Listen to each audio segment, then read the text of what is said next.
So the first thing that Edmonton really has to think about is, can we re-sign Leon Draisaitl? Does he want to stay? And how long are we willing to wait for that decision? Oh, boy. So, wait, he's got 1 year left? 1 year left. See, oh, man. Like, and the draft is right around the corner. Like, you got 5 seconds to make these decisions. And be sad. That's it. And be sad. Like it's, I mean, some of the most fascinating off seasons are the two teams that we just watched because the turnaround is so ridiculous. Like, I think neither team is going to be terribly interested in doing too much because you don't want to make an emotional decision. The Oilers, how do you plan for the future? How do you plan for the future without having an answer there? Oh, man. So that's interesting. That might have been his last game as an Oiler. Might have very been. small chance. It's possible. It is absolutely possible. It's possible. I doubt it. I highly doubt it. Yeah. But people, you would be wrong to say that it's a foregone conclusion that he's an Oiler greater than 0%, which is wild. Greater than 0%. Like what do we put it at? Greater than 5? Great. It's there. The possibility is there. What on earth? Like what would be enough for Leon Draisaitl? Yeah, and I think that he's going to go for, and he should go for as much money as Leon. It wouldn't surprise me if Leon Draisaitl, for a short amount of time, becomes the highest paid player in the NHL. Because McDavid is up the next year. Yeah, Matthews makes 13.25. So you think he gets more than 13.25? Don't you think he's worth it? On the open market? Shit, yeah. I think he's worth it to Edmonton. Ooh. Because you're talking about a guy that regularly is your leading scorer in the playoffs when it matters. Man, and because I was going to say, like, what do you want? You want money or you want to win? I mean, that guy left millions of dollars on the table, even though 8.5 was a generous, people forget, it was a very generous deal for him at the time. And I was like, holy shit. Like, we all did. This dude's barely been in the league. You gave him 8.5. But he should have been making double digits the whole time. Oh, you're a goal away, dude. Jesse, you're a goal away. If you are Leon Draisaitl, what's your first thought about the Oilers thing? How would you look at this? Are you going, well, we could win next year and that's all I care about? Because I don't believe he's got trade protection.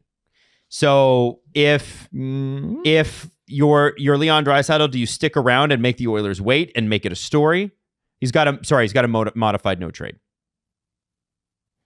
I think if you're Leon, well, if you're the Edmonton Oilers, you play it out. Like, I don't think there's any, I know the idea of moving Leon is there, but you have Connor McDavid. I don't think you break that up at any point just because Leon's not willing to commit long term. Like, I don't think you move him out. If worst comes to worst and you go to free agency with Leon Draisaitl next season, it's all worth it because you might just be some pieces around McDavid and Leon to win the Stanley Cup. And I think that's worth the risk. So if you're Leon, I don't think you have a choice, but you're playing next year in Edmonton.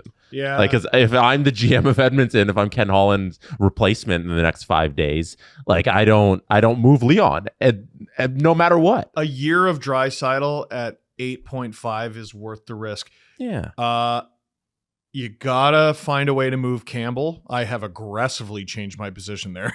You have to move Campbell. And I think you move heaven and earth to move Darnell Nurse. Yeah, so I'm looking at the Oilers thing. If I'm Leon Draisaitl, my main sticking point with this next contract is Connor McDavid sticking around or not? Yep. If Leon signs, the answer, right? Then I'm convinced Connor's an Edmonton Oiler for life. And I think that's fair. You have to remember that. Like, even in Toronto with Matthews, we were like, well, for 5 years, because Brian Burke put it out there, he's going to go to Arizona. Ha! They don't exist. No, I'm sorry, but that was Brian Burke playing mental warfare, and I appreciate it because that quote stuck for years. Absolutely. But he was never going to Arizona. It was never going to happen. Mm-hmm. But it is still something that anxiety creeps in. Like, okay, does Connor want to do something else? Does he want to live somewhere else? Does he think it could be better somewhere else? Mm-hmm. And if I'm Leon Draisaitl, I'm talking to Connor McDavid and Connor McDavid only this summer. He's the general manager. Are you staying? Because I'm not signing till you sign. Well, he can't. He can't. Well, Connor can't sign an extension till next year. Yeah. So Okay, I'm not signing till a week before all you you're sign. gonna be able to go on is McDavid's word.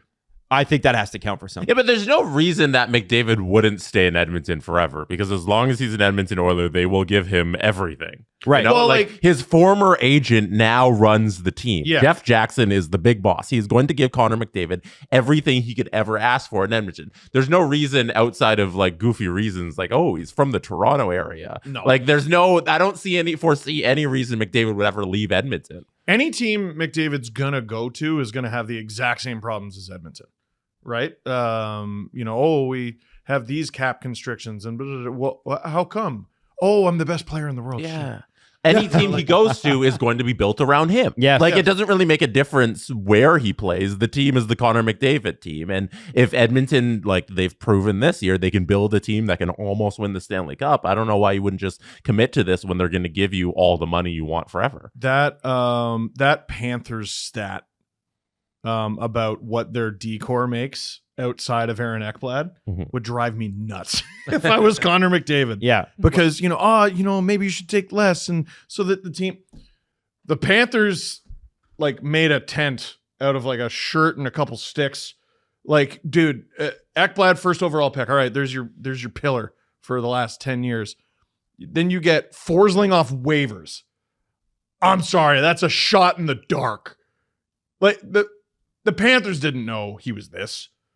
They had an idea he was worth claiming. Yes. They had. I mean, if the Carolina Hurricanes, who are a very smart program, didn't know he was this, how would the Panthers have known? That's kind of lost in all this. Like Carolina, not just a smart program, but they've churned out defenseman after defenseman after ridiculous. They've got rate. two of the top defensemen going to free agency this year. At a ridiculous rate, and they'll just replace them.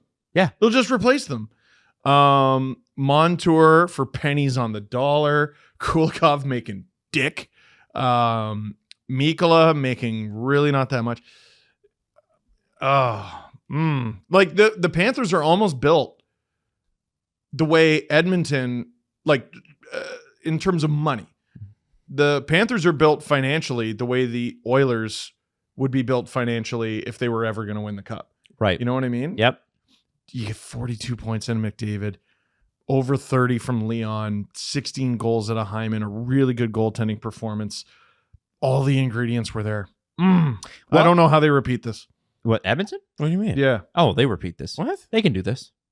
They're gonna have it. They're gonna be in tough, like Vegas was, like Dallas was, The Cup- like Colorado wait, the Cup- was. But they got to go through each other. The Oilers losing the Stanley Cup should show you just how fucking hard it is to win. It's nearly impossible. It's nearly impossible. You got to be one of 32 teams. And if you're the Oilers, like, how many of those performances could you reasonably ask to be repeated? McDavid's, that's it. Mhm. Because he's an alien. You don't think Draisaitl can? Yeah, Draisaitl. What's crazy You don't think is Hyman has proven that he's at the level he's at? You don't think Stuart Skinner is a good goaltender now? 16 Hyman like broke a record. I don't think it's reasonable to be like simply break the record again. Yeah, but You know what I I don't think we're asking you exactly to do that. I think like 12 goals. Like the next time you have a run to the Stanley Cup final, 12 goals? will be good to get you there. You're leaving 4 goals on the table. Yeah, they'll be found somewhere else. Maybe Leon doesn't go goalless, in the Stanley Cup final. There's 4 goals there. Leon's Like, the one guy. They got such a good performance out of their depth. That's going to be difficult to replace. But Leon is the one guy where I'm like, damn, he really does have more to give. Yeah, and I think he's been hella injured these playoffs Yeah. based on his performance. I don't think 0 goals from Leon Draisaitl in 7 games of the Stanley Cup final is a healthy player. Yeah, but like, is it reasonable to expect him to ever be healthier than that when the playoffs are just 65-ish days of the cross-check Olympics? I don't know why you're so down on the Oilers coming back to Yeah, I think doing they'll be something good. again. I'm just poking holes in, like, it's not a foregone conclusion. No, I don't think it is for anybody to No, of course. repeat anything. But I look at how Sidney Crosby lost his first Stanley Cup final. Next year he was back. I look at the Florida Panthers, who last year won the Stanley Cup final, and this year they won it again. Not just won it the next year, but Crosby then went 7 years Mhm. just wandering the desert.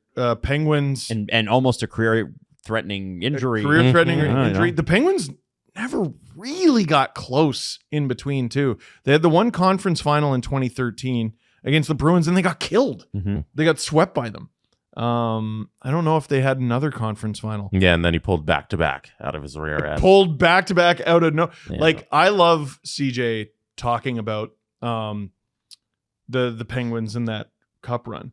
Because, you know, CJ and Kessel got to know each other from Kessel's time in Toronto. And when the Penguins punched their ticket to the Stanley Cup final, CJ tells the story. He walks in the room and Kessel just looks at him and goes, fuck. And then they go to the cup final, and every single ESPN panelist, if I'm not mistaken, picked the Sharks. Yep.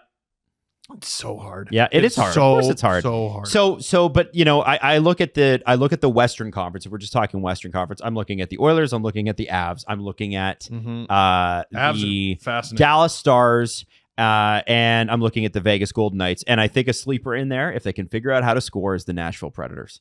As much as people think I'm crazy, I think that team defensively is scary once you get them into the playoffs. If they just get some guys who can score some points. Underratedly, one of the saddest faces last night, or one of the ones that bothered me the most, was Matthias Ekholm. Oh, yeah. Oh, His second time yep. being eliminated in the Stanley Cup final. Game 6 in Nashville, a 1-goal game. Mhm. Game 7 in Edmonton, a 1-goal game.